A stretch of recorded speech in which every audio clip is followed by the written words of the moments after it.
What's going on, everybody? Welcome to another episode of Opinionated Off Topic. Today I'm sitting down with a very special guest, Jeremy Hills, owner, founder of the Kollective, also runs a ton of other businesses, entities, Oxefit, Aion, Guest House, As You Are, you name it. Played at University of Texas, fantastic athlete, but a better human being.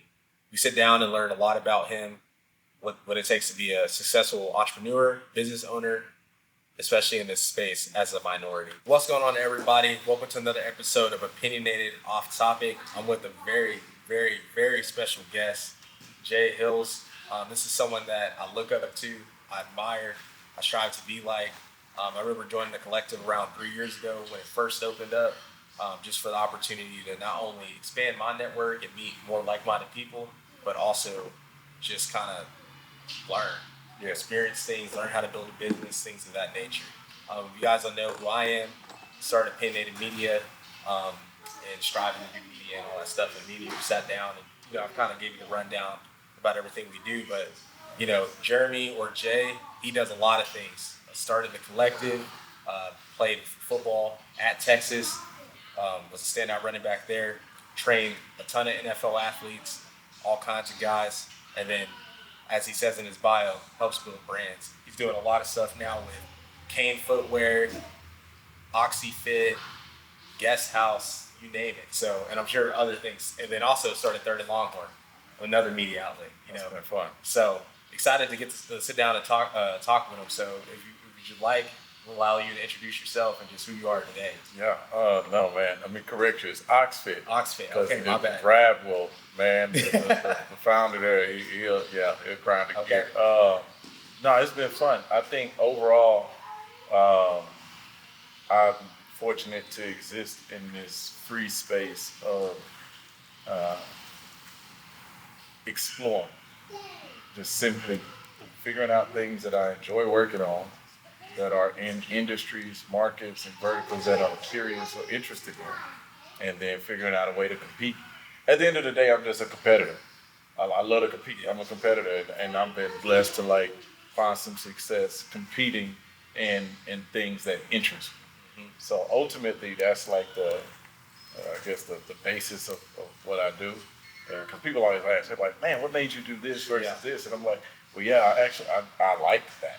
Yeah. Right? To wear like a Kane footwear. Yes. When I first met John, the original founder there back in 2021, I thought it was a really good product. And my background, I studied kinesiology and anatomy at UT. And so as I began to I seen it was podiatrist back. And so I seen that they actually had studies written on how this shoe really does support recovery. I read through it and I thought, man, this is a very interesting recovery tool. And if we can find a way to make it fashionably accessible and accepted, then I think we might be able to do something. Mm-hmm. And so it was interesting and fun to work on that. So just trying to carve out that space of what are the challenges, what are the obstacles, what are the verticals that I want to compete in? What are the issues and problems that I want to solve? You know what I mean? And then, because ultimately, all of it's hard. But if I can choose my hard, then I'm trying to exist in that privilege. 100%. And, kind of take us through that transition from football. I played in college, and then once I got done playing, just finding out that next phase for yourself. What was that like? That was probably one of the tougher transitions. Just because, unfortunately, I think a lot of this is in our community as well. We wrap up so much of our identity into our performance in a single sport. And then, in doing so, it's all good when it's good, but it's real bad when it's bad, and it's terrible when it's over. And so to think that you're 21, 22, 23, or even, let's say you play, let's say you have a 15-year NFL career and you went in at 21, you're 36 and you feel like, oh man, life is over. It's like, what? I'll turn 36 in 3 months. To imagine thinking, I feel like I'm just getting started. Yeah. So that transition for me was tough. I always tell people, football is a beautiful sport because it's unforgiving. And it won't stop for any one person. right? And it's only a couple of ways you exit, right? You either retire, you tell the game you're done with it, you don't get picked up anymore. The game tells you it's done with you, or you get hurt. And they say, sayonara, thank you for your service. There's only 3 ways out of this thing, ultimately, but it ends. And that's the one thing that's constant, is that it ends. When it ended for me, as much as I would like to believe that I was prepared for it, I wasn't. And you got to look at the psychology piece on there as well, because you don't realize every part of your being is shaped to this sport, all the way down to how you view a calendar. Like, I never viewed a calendar at that time. I didn't view a calendar as like winter, summer, spring, fall. I had off season and the season. Yeah. Fair or not, right? Yeah. Like that. I had off season and I had the season. I never thought of like Q1, Q2, Q3, Q4. That wasn't a thing. So like, just reshaping and allowing yourself to redefine who you are as a man. And that right there, man, I had some tough talks in that mirror. Yeah. Really trying to figure out like who I am, and then, trying to build on that and trying to be somebody that, I can successfully say that I'm proud of now. I'm proud of me, the person, outside of any performance. And I think so many athletes, unfortunately, they don't really get to know themselves, the person. They get to know themselves, the performer, as well as the world. And so when that performance is done, they're stuck with an empty shell, speaking from experience. And it's tough to transition into a real world that's moving and operating and continuing on with the next performance. So like, it's tough, but it's a part of it. And one thing I tell every young athlete I work with is like, man, one thing the world is not going to feel sorry for is a young multimillionaire trying to figure out what's next. So you better start working on those things now, so that you're not sitting in that deep pit of depression or sadness or confusion with nowhere to turn, because ultimately people got other issues to worry about. They trying to make rent on the first. Trying to figure out what to do with your time is just not a priority as far as the empty list. Yeah. And I'm not saying it's wrong. Yeah. It's just what it is, So understanding that, and then objectively being real with yourself, and then making a plan to put yourself in position to lead the life that you really want to lead. No, 100%. And training, transitioning from college and you go into training these athletes, these high level athletes. What were kind of those steps and thought process of making a business? And that was tough. So like I said, I studied communication anatomy, and so out of college, my first job, I was working at Cardinals, just trying to put some food on the table. And then I transitioned to an orthopedic medical device sales company, and I did that for about 3 years. It was really, I made good money, real good money. I was real young. The best thing that could have ever happened to me was the blessing of like making good money young, so that I could see that that's not the answer. And then start to figure, okay, if it's not money, then what is it, right? And that transition piece from ortho sales to deciding that I was going to get back into sport through the training aspect, because it was one piece that I really, really did love about. I didn't realize I loved it at the time, but I was like, man, what? One thing I loved about ball was like the camaraderie around the train, the locker room. I loved that, right? So I was like, all right, what did I love? Just basic questions. What did I love about that? Oh, I loved this. Well, what did that exist? That existed here. And it kind of led me, to the training room. And then I thought about it, well, I'm a competitor at the end of the day. So I thought, all right, do I do this the traditional way of like, I go out, I moved back to Houston, and I go out and I train 200 kids. And over the next 8 years, those 200 kids kind of funnel themselves down to the 40 kids that go to college. And out of the 40 that go to college, the 6 that get drafted. Yep. And out of the 6 that get drafted, the 2 that become all pros. And then from those 2 all pros, our relationship now allows me to go train 1,000 kids. And then do I do the cycle that way? And I just decided I wanted a little bit more straight line than that. And so I took the money that I had and I flew to every single team, city that had a player that I knew personally. Yeah. And then I would have lunch with them and just pitch them directly at lunch on working with me. I was like, I'm just gonna try to influence this industry from the top down. Yeah. Like if I get the guys at the top level, everything else gonna fall in place. And it was a hard strategy. It was not an easy one, but it worked. Yeah. You know what I'm saying? It worked.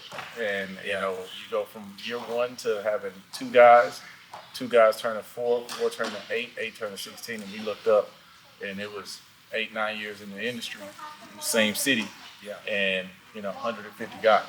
You know what I mean? And so, in that process, even in itself, like kind of reaching that summit, the journey of that alone just opened so many additional doors, and then sparked so much outside interest on other things.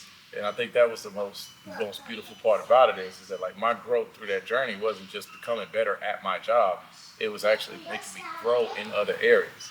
And me being Curious George, I just continued to like pull strings. Like, well, what is this industry? Well, what is this about? Well, what is it? And some things worked, some things didn't, but I'm having a blast. Yeah. And being, in Austin, playing football at Texas, just how much did the University of Texas help you in that secondary phase outside of, obviously the locker room, the camaraderie, and playing for the Longhorns. Right. Just being a businessman, just becoming an entrepreneur, certain skill sets I feel like, especially athletes that go to, these great schools don't really talk about or understand. Yeah. UT had a lot to offer, and I didn't take advantage of it. I didn't take advantage of all of the resources, the classes. Like UT does a lot for student athletes. They make it available. They don't force you, but they make it available. But one thing I did take advantage of was the network. To this day, I have relationships over there, people that I've been knowing for 20 plus years now that are massively successful in the world of UT, and we've helped each other every time there was an opportunity that made sense for me, or if I knew of an opportunity that made sense for them. No strings attached, simply volunteered their name and vice versa. Having people look out for you like that, but just, because you're a genuine person, that's what UT kind of means to me. Like, I think of UT as like an extended family. Absolutely. So, like, working with them in certain capacities, it does more than just make business sense. It's like, this makes sense for the family.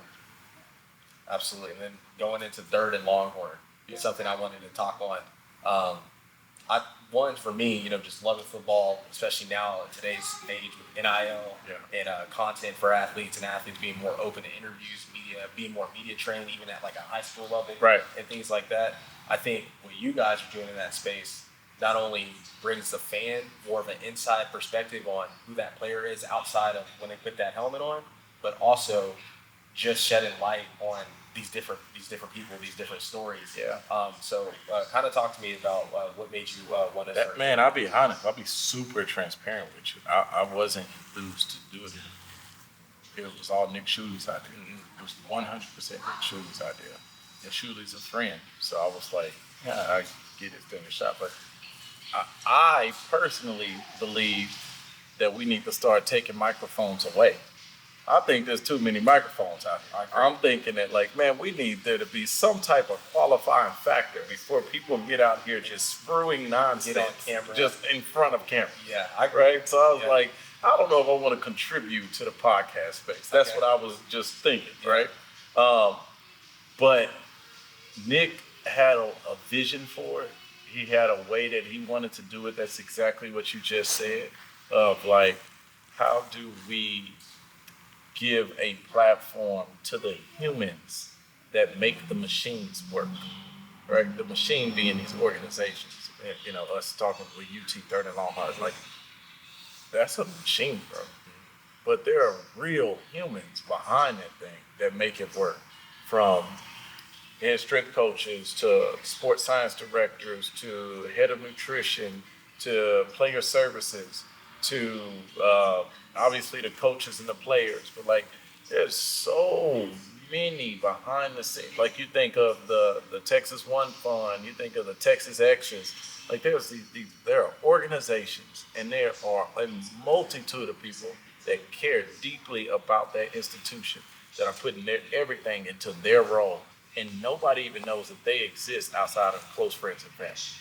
So it's like, hey, you say you love UT, you love the hook 'em. Yeah. This is what it takes to even make that possible. And so it was like that was really interesting to me. And then, I mean, sitting around talking ball with guys that I've known, but I've known Alex before. I know me and Fozzie competed against each other in high school. Yeah. I've been knowing Fozzie since 2006. Yeah, I went to high school with Alex, actually. So that, I met Alex in 09, his freshman year.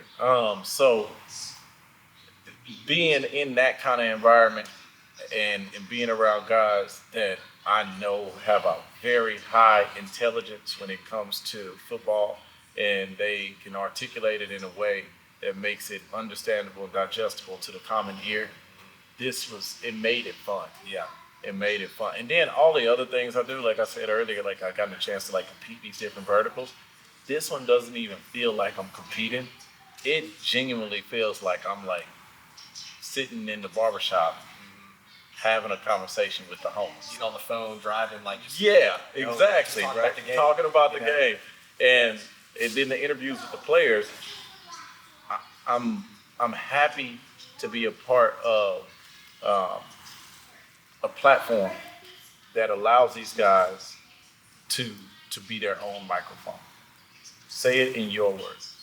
Be yourself, right? And we're not trying to trick them up. We're not trying to like get a sound bite out of them or anything. We're genuinely up there with their best interests in heart and having this plain conversation around the game, around them, figuring out who they are, and it's just been fun. It's amazing what people with influence can get accomplished when their intentions are pure. That's what I think of when I think of Third and Long. I love that. And I think that's a great answer just for people that, see you doing all these different things, but also just kind of seeing like your vision, like your mindset about making a reality and making it come true. Yeah. And, we're at a place here at the Collective, phenomenal gym, just not only from the equipment, but just the ambiance, the exclusiveness, everything that you had envisioned for us. Kind of talk to me about what made you go from training to expanding into the gym space, and I guess what makes the Collective different too. So that like I was talking about that training journey over all those years, I got exposed to different things. Well, my own arrogance, like pure, like true. I was arrogant and I hated. It don't even feel right saying this, but it's the truth. I had 2 ESPN specials, and by the second one came, I didn't like that they kept saying former Longhorn running back. I was like, man, I've done so much more since that time. So the arrogance in me was like, Instagram, we all look the same. Yeah. You can post some nice soundbite clips with some nice photos, and you go to the search bar and you find 100 more people with the exact same. Right? So the competitor in me and a little bit of the arrogance of me at that time, I was young, I was like 27. I wanted to get into the education space because I truly do believe that you let people start talking long enough and we'll all start separating ourselves. So it's like, let's get into the education space. Let's see who knows what. And that was the competitor. Yeah. And then in getting in that space, it led me to being a part of a group of 8 that wrote out all of the training protocol for Vertimax at that time, like 2016, 2017. And then from there, I started traveling on behalf of Vertimax, and I was working with physiotherapists and exercise physiologists, both domestically and internationally. And I was traveling the world teaching, having a blast, right? And what started as a route of wanting to differentiate myself ended up finding a new passion. I enjoy teaching. I honestly think that's why I enjoy training. It's because I'm working with young men, and in that you spend 7 months with these people from January to July, and like literally you're teaching. the entire time. Like, you're teaching, there are conversations happening. You're teaching, you're talking about life. There's so much going on in that space. But in one of my travels, I was in Dubai. I spent some time in Dubai. I was working with their soccer clubs. There's 16 youth soccer clubs out there. And I got exposed to some of the most beautiful facilities I've ever seen. And going down that education path and being exposed, I think exposure is the beginning of learning. And being exposed to those facilities, the thought started to come in my head. And it was just a simple thought. If then, right? If I ever do a facility, then it will look like this. It will smell like this. It will have this to offer. I started now all of a sudden I'm visualizing something that I've never even thought about before. And then it stayed on my mind. Like throughout 2018, 2019, I was writing programming for, we had just did Ladder and in 2019, and then I started writing programming for Lifetime. We wrote a program called All Grind, and it was an athlete-inspired fitness program. We got ready to roll it out, and then 2020 happened. And I had learned from some bad business mistakes prior to, so it wasn't the worst thing that happened because when they furloughed that situation, I had already been paid. Yeah. But with that, 2020 happened, and I don't know if I forget who said it, but it's an old popular saying of you never want to waste a good crisis, right? And everything dropped to dirt cheap pricing, and I went back to that idea that I had. Let's say, this might be the time. If we're gonna do something else. Devin and I had got close at that time. Yes, he was a part of the acquisition team for Lifetime. That's how we met. And then 2019, back in 2019, and then we really started running after this idea. And I was, at the time I was in my master's program, and I'm learning about marketing. I got my master's in business, and I was in a marketing course, and we were talking about the psychology of marketing at the time. So it's just picking up on kind of unfinished business mentally, which was these beautiful facilities, looking at the opportunity in front of us, which is at that time, COVID and what it did to markets, including the real estate market, and then having somebody at that time that I still do genuinely believe was the right man for the job as far as accomplishing what this vision was. And then, talk about alignment. I'm in class learning about marketing, and that's ultimately, it played a big role in why we did some of the things that we did, including spelling it the way we spell. Just so much, right? And it all kind of came together the right way. I mean, you sprinkle in some elbow grease and hard work, and you might got something. Yeah. So that was that with Kollective. I thought it was time to strike. Yeah. Let's do the thing that we've been talking about, kind of situation. And man, I tell you what, you always know you're onto something when everybody start asking you, "Are you sure?" Yeah. Yeah. And when everybody start doubting, you're onto something. Yeah. Right? Because good thought was saying, some fear, but good thought was saying that, man, are you sure you want to open up a gym in this climate? Yeah. Now, listen. I'm okay. You're dealing with fear.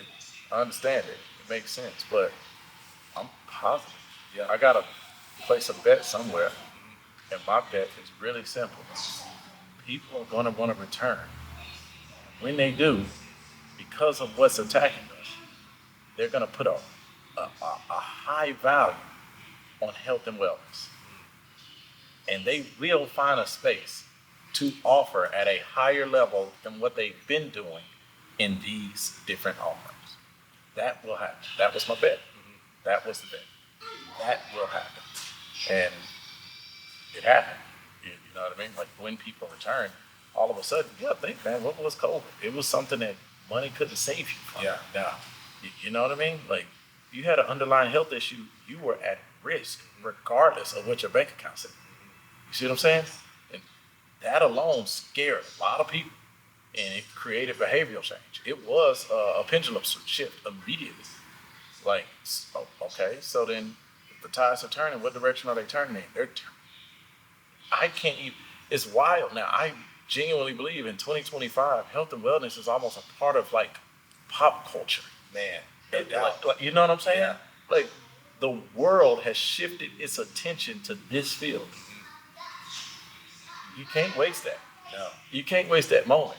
Who's to say if we would have waited for everything to like point in the direction of we should probably create something here, if it would have been too late? Would the price of the building still be the same? Yeah. What about the price of material? Like Equipment, all that. equipment, everything. Yeah. You know, so you got to be willing to. You hear this all the time, but you got to be willing to bet on yourself. And I haven't read a success story yet that does not involve a big leap somewhere. Right? So I'm not just telling you just go from leap to leap to leap, but I'm saying eventually you got to jump, and that's the Collective. I love that. And just for, in the introduction, kind of explaining what Collective is, for people that don't know. Yeah. At least for me, like, not knowing you at the time and, seeing it from the outside lens, it was a place where I was like, okay, for me as an entrepreneur, a business owner, a creative, someone that wants to, be around people that are more similar to me, that attracted me as well, because I saw that, and also being a former athlete, I saw high-level athletes there, NFL guys, NBA guys, any league. Yep. And then I also saw, very successful people, right? Like you could be bench pressing next to somebody that can be, highly successful in just whatever field they're in. Yep. And I think having those conversations with these people in these gyms, and then not let alone a place like Collective, Social Performance Club, being able to kind of make that, exclusive, but also that community sense where you go in here, you see the same 15, 20 people every time. Yeah. You eventually, across these people, have a conversation with them, and then it's like, I know that person, they do this. Oh, maybe I have somebody in my network that can help them in their network, and then it kind of builds this natural ecosystem. And I think that has been one of the most unique and I feel like underappreciated things in a space like this, because that's what I tell you. Every tour I've taken, every single tour I've taken, I've referenced that to a degree. I tell people all the time, you can pay less money and go work out somewhere else if you're just here to work out. This place offers so much more than weights and a sauna. You know what I'm saying?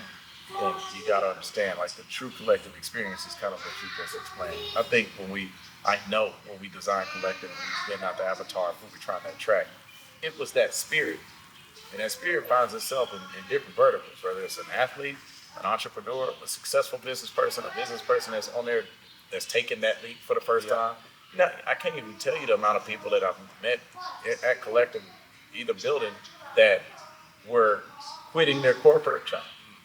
And it's been so freaking fulfilling and amazing to get to know these people, and then whether it be 6, 8, 12, 16, 24 months later, see that thing that they quit corporate to go do work. I've seen people go through it. I've seen people quit the corporate, go entrepreneur, have to go back to corporate, and it's been dope to see them pick themselves back up and go try it again. Yeah. Right? And I think what I've seen happen is very unique. Is kind of what you just alluded to, is when it didn't work, they kind of looked inwardly and then came back to their collective and literally leaned on their network to see who they could talk with that could help them do it better this time. You know how dope it is to like witness that? Yeah. To just witness that piece, right? So again, I think this experience is much more than a gym. There are a lot of capable gyms to work out in and recover in that don't cost what we cost. That's the truth. When I look around, like for me, what success looks like, and this is wild, you'll never find it on a P&L. I look around the gym a lot of times and I see how many sets of headphones do I see. Because I think, headphones, we say it all the time, I'm getting ready to lock in, right? Mm-hmm. So that's cool, but sometimes I'm getting ready to block out. Mm-hmm. Meaning like a nonverbal sign of like, I am unavailable, right? I love seeing the opposite. I love seeing the headphones off, the engagement, the interaction happening. And I know multiple businesses that have started. I've seen people invest in other people's companies, and those people make them both some money. Mm-hmm. Yeah, or I've gotten a chance to like witness all, and I get it all the time. They're like, man, does Collective take points on these deals? I'm like, absolutely not. Absolutely not. And they're like, why wouldn't you? I said, because you're missing it. You're missing it. That's not what right or wrong, can only be answered based on what the original intent was. That was never our original intent. To start to do it now is wrong. For us, it was real simple. I want the story to start. When people go on and tell their success stories, I want them to say, I met Cam at the sauna and Collective, and we went on to do this. Mm-hmm. To me, that's the special part. And that's what I'm going to keep chasing. I want to build these spaces that invite, encourage, and support exactly that. I love that. And kind of going from the Collective, pivoting into some of the other things that you're into, what are some of the things that you've been working on, you could say? Yeah, for sure. Obviously, Kane. Aion has been one it's a weighted vest company that I think, this has been weighted vest has been a part of my lifestyle, my real lifestyle, as long as I can remember. I met my dad throwing weighted vests on me and my brothers. We were like 8, right? Because we couldn't lift weights, so he would just like load us up with vests and we would just do calisthenics, right? But I think this company is different. Material that's used, the fit of the actual vest, the fact that it doesn't bounce around. It don't, that's all it's evenly distributed around the trunk. Like, man, this is a really great product that I enjoy. And now I've been a part of it since its inception. And see it now, it's starting to hit its stride now.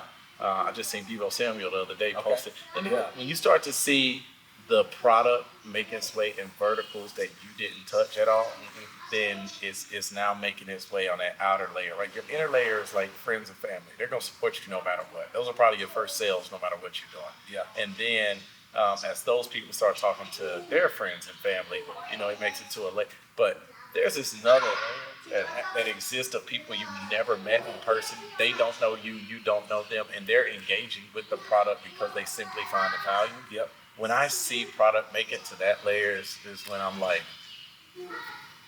I'm like, man, that's cool. Yeah. Right. So Aion is now starting to do that.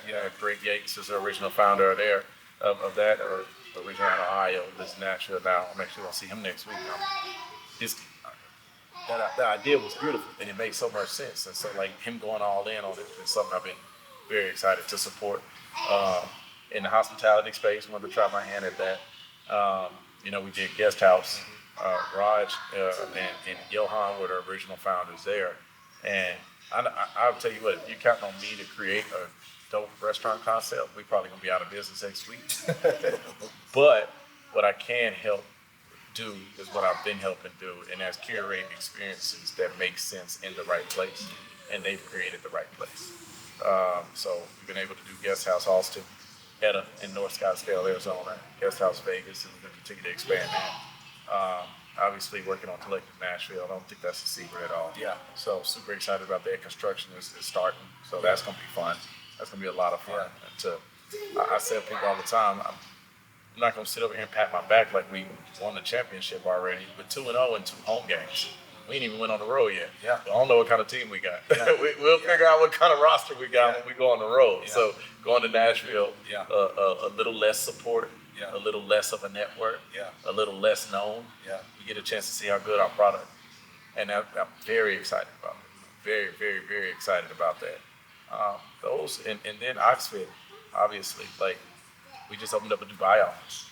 So global sales now is a real thing. It's been taken off.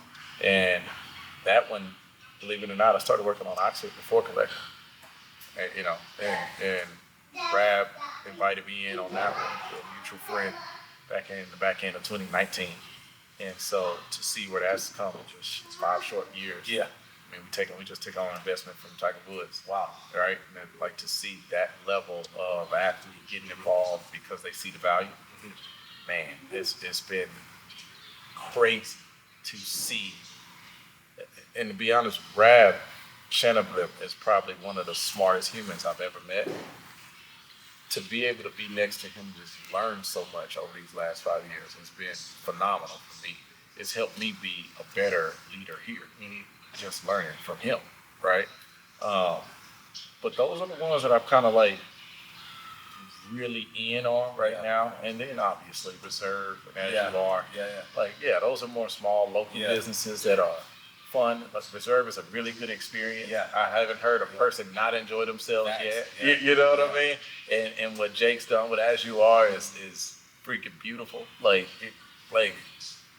Man, we got high-end men's clothing here in Austin, Texas. That just has not been, we didn't really have much fashion, right? So, again, and Jake is somebody that I met through Kollective. So, going back to what we were saying, I'm like, meeting these people that are doing these things and then being able to connect with them in ways that make sense for everybody. It's been fun. It's been fun. But those are all of the things. I'm trying to do less. Sounds crazy. It sounds crazy, man. Like anybody that know me, they always like, I'm calling BS. But I'm like, no, I'm dead serious, man. Like, I got my two young ones, and I want more. So I will not miss their childhood in pursuit of more. That won't happen. So I'm trying to do less. I don't think content is the right word, but I love where I'm competing at right now. So I'm gonna go deeper there before I start trying to do any new things. Unless something comes up that just makes sense. If something comes up that can't make sense, then it is what it is. I feel like I'm Aaron Rodgers, just one foot in, one. Hey, I could play, but I could retire. So I don't know. We'll figure it out. And last couple things for me, just like what is some advice you would give to role models, other successful black men, other people that are in this space? Because I feel like as I'm kind of going through my journey, and then meeting people like yourself, there's really not when you go to networking events or certain things, if you didn't play maybe sports at a high level or things like that, what would you advise people that look like us, how to reach the top and work with people and things like that? Accept the reality. Accept it as reality. Like, accept it. Like, believe it is what it is. It's unfair. It's unyielding. It's fake. It doesn't support the way, most of the time, the support doesn't follow through the way that it presented itself. You know what I mean? Accept that reality and then make it your job to win anyway.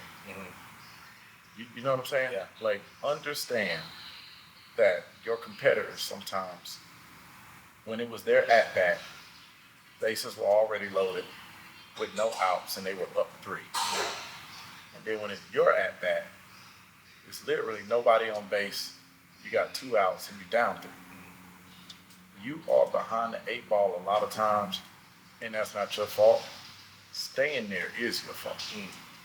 Accept the reality. Don't waste too much time pointing fingers and wishing things change. In the planning phase, plan. Don't try to rush to action. Sit there and figure out what this should, could, and will look like if executed properly. And then in the action phase, I don't want to hear no more planning. It's time to work. Fail fast. Move forward. And bro, if I could get us to do anything, it would be to focus, man. To literally just put your head down and work. Be committed to whatever the thing is in a way that does not even look recognizable to the regular person. And when I say committed, I mean, I'm not committed to this if it happens the way I thought it would. I'm not committed to this if it's in the time frame that I would appreciate it to be here. I'm not committed to this if it returns what I originally. I'm committed to do the thing I said I would do, because that's who I am. Like, I would love to see us do that. Ultimately, the mindset alone will land you in rooms that you never knew existed. So even if that goal that we've written down 6 years ago has morphed and changed 80 times, where your feet were currently standing is in a world that you didn't even know existed and did not know was available to you, because you only get to that place when you work to that place. And that's why I would love to get us to understand that they don't give you keys and secrets. You just make yourself, you put yourself in a position where everybody accepts that you're not going nowhere. And if I were to tell us anything, it would be that. And then the second thing I would tell us is, don't be afraid of formal education. I look at formal education, I genuinely look at, anybody knows me knows this is true. I look at formal education as a simple check for learning. I want to make sure that I'm not just the talent. I want to make sure that I'm also the infrastructure. I want us to always make sure that we're not just the talent. I want us to also feel very comfortable being the infrastructure. I want us to feel comfortable being the brains of the operation as well.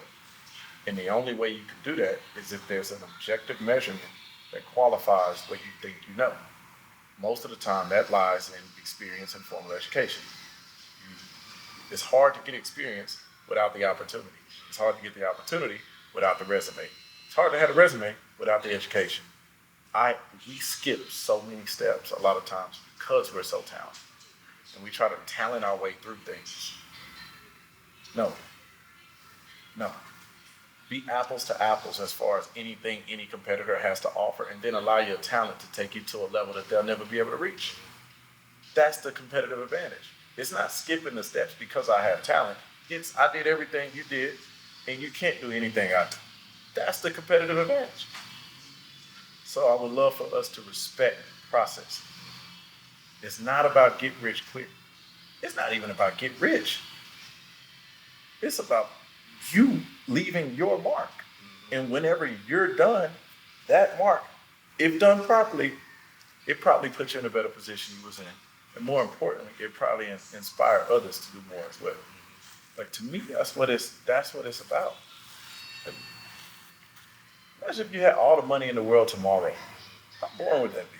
Man, first 3 months would probably be amazing. Yeah. Month 4, I'd imagine you like, all right, it's like Monopoly. Once you want it, can we start over? Like, it's not, no, the journey is everything.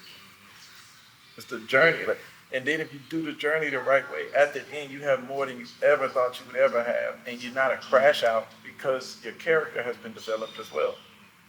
You look at life a little bit different. You start to understand what's important and what's not. And you have a priority. And then you have the freedom of the paper to be able to do certain things that you couldn't do before. That's a life fulfilled. Yeah. Living in purpose and making the money that you want to make so that you can make decisions that are free. It's not about getting all the money in the world. And I think that that's where we fall short, is that we genuinely believe it's about paper chasing. Man. And I'm like, fam, no, it's about dream chasing. Time. You feel me? The paper, the money gonna come. The money will come. The money will come. And when it does, I promise you're not gonna spend it like you thought you would. Yeah. If you learn anything along that journey. You know what I mean? Like, that's the, and I know I'm sitting here and I'm like, man, I know this coming from me now, it probably falls on deaf ears, but anybody that knows me will tell you I've been saying this since I was at CarMax.